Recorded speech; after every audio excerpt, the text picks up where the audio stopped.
After I graduated from college at University of Northern State in Aberdeen, South Dakota, I got a call from my junior college coach, Coach Mike Krasinski, who I played for at Independence Community College, and asked me would I like to come back and get into coaching.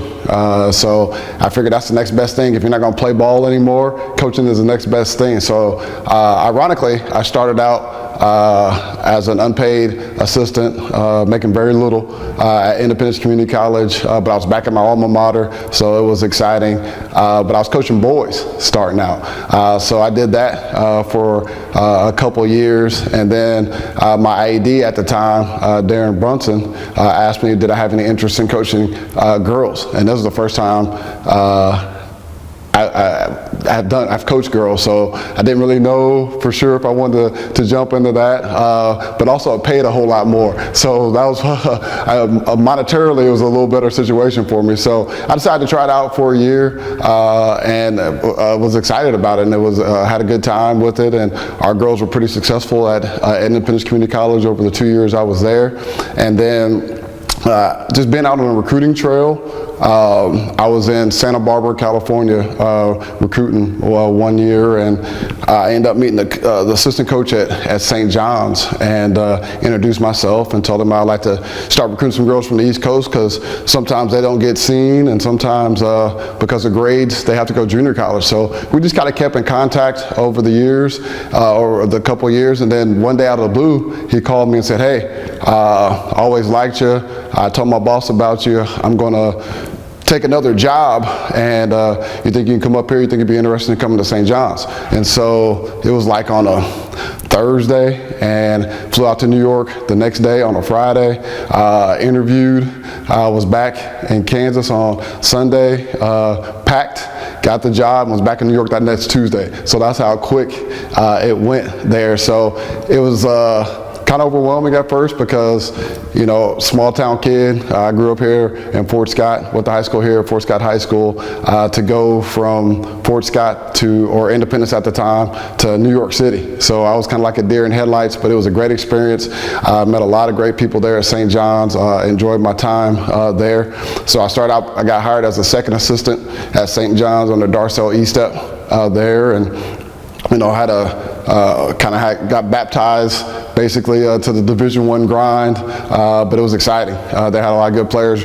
You know, what more could you ask? You're playing in the Big East, or you're playing UConn, Notre Dame, Syracuse, Boston College. So it was just exciting to go to those schools, because growing up you see them on TV, and just to be there live and just see those schools was exciting, and some of those legends of coaching was exciting. Rutgers in New Jersey. So after my first year there, my second year, in the middle of the second year, my head coach, my boss, decided to go a different direction.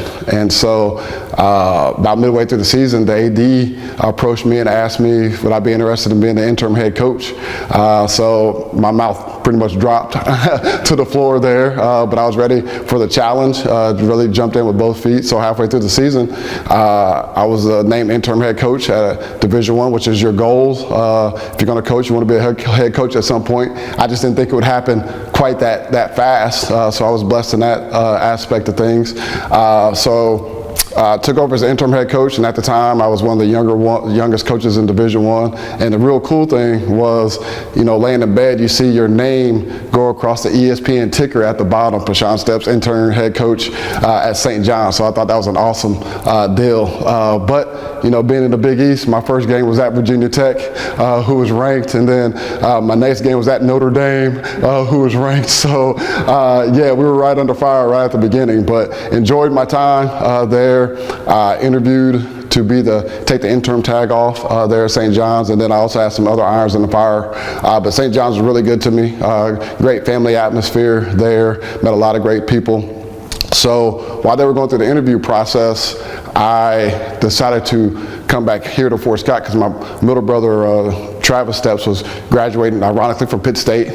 He played football. He's an All-American there at Pitt State for football. And then that same weekend, we usually go to Arkansas to a family reunion. So was going to go to Arkansas with my family to a family reunion.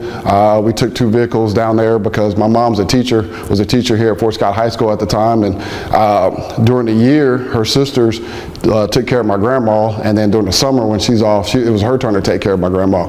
And so we were on our way down there, and driving through Fayetteville, had a flat tire there, which was no big deal. Changed a lot of tires in my lifetime growing up here in Kansas, and we took all the precautions.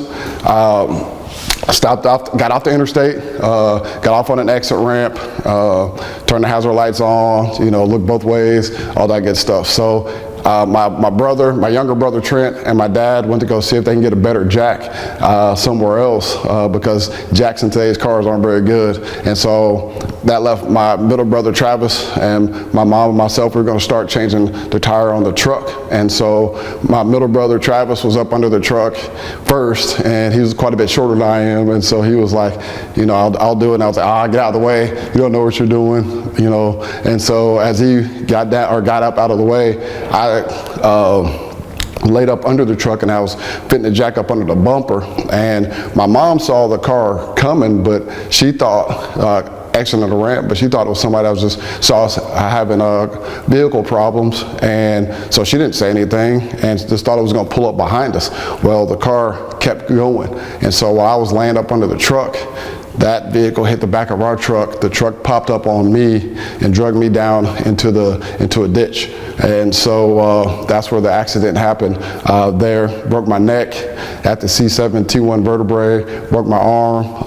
And what's so crazy is I played sports all my life, got through everything without a sprained ankle, broke arm or anything, and then all of it in a blink of an eye, this happened. So, 1 minute I'm in New York City, bright lights, big city, and then the next day, I'm in a hospital there in Fayetteville. So luckily, where the accident happened, I was close to Fayetteville Regional Hospital, and they were able to get me in. But at the time, they told my parents that they didn't know if I was going to make it there. So it was touch and go for a while, and so I was able to get surgery in, and they took a piece from my hip and stabilized my neck, but I had to wear a neck brace from my neck down to my chest. So that was definitely uncomfortable there. But having a spinal cord injury at the C1 or C7 T1, your spinal cord controls everything. Controls whether you breathe, whether you move, whether you sweat. I mean, there's a lot of things that it controls there. So 1 minute, you're walking, moving, and then I still remember to this day when the doctor came after surgery, and I kind of came to, the doctor coming to me and telling me that I'll probably never walk again. Your life has changed, and you need to try to grasp that. But that's something I didn't accept.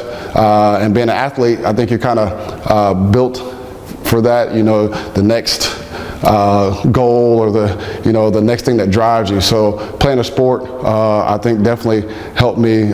Playing a sport in college and high school helped me to adjust to my rehab, because you just attack it at rehab just as a training. And so it was definitely an adjustment. I wasn't able to move anything. I got hurt May 24th, 2002, and I wasn't able to move anything. I was able to move my toe in November, and it was so crazy because there at the hospital, they threw a party for me for just being able to move my big toe. And I was moving my toe every minute. Once I found out I could move my toe, you're sitting in bed just sitting there moving your toe, smiling there. So something so small that we take for granted, was a big thing. We had cake and candles and birthday hats and everything basically just for that deal. And at that time I went from Washington Regional to Craig Hospital in Denver, Colorado, which is one of the main rehab hospitals for spinal cord injuries there. So they did a great job with me there. My rehab specialist and my OT person helped me. When you have a spinal cord injury, you're relearning how to do everything. It's almost like being a baby all over again. You gotta learn how to roll over. You gotta learn how to sit up. You gotta learn how to crawl. And it was very frustrating because being an athlete, things kind of came natural to you. So you kind of feel like that last man on the bench that never got into the games, and that's kind of, that's how you felt. And so every day was a grind. It was definitely a mental test, but I tried to lean on my faith.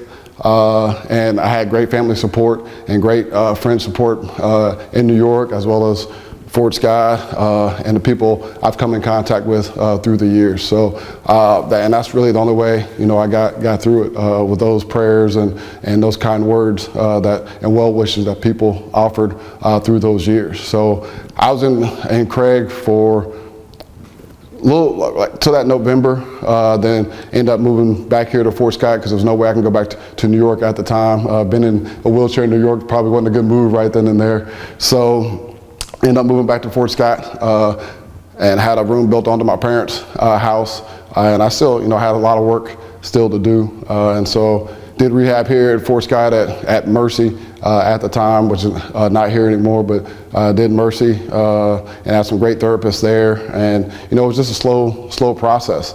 And then the changing point for me was in 2005, my former basketball coach, Danny Brown, told me that I need to get back into a real life routine. And so he goes, I'm not going to allow you to lay around the house or feel sorry for yourself or anything like that. You need to get back and re-engage in society. So I started coaching at the middle school, coaching intramural sports, girls and boys basketball. And then he got me a job here at the high school where I started doing credit recovery there. And really, that was the best thing that I needed, and I thank him, each and every day for what he did for me and getting me back re-engaged. And from there, it just kind of took off, and I've been here at the high school ever since. And my job has grown in different ways, even from coaching and from the credit recovery program. But started out coaching intramurals, and I switched, coached tennis, middle school tennis for a little bit. Then I took over freshman boys for several years and coached freshman boys basketball. Then the longtime coach, Coach Armstrong, who was here at the high school, he decided to step down, and I was approached about coaching high school girls.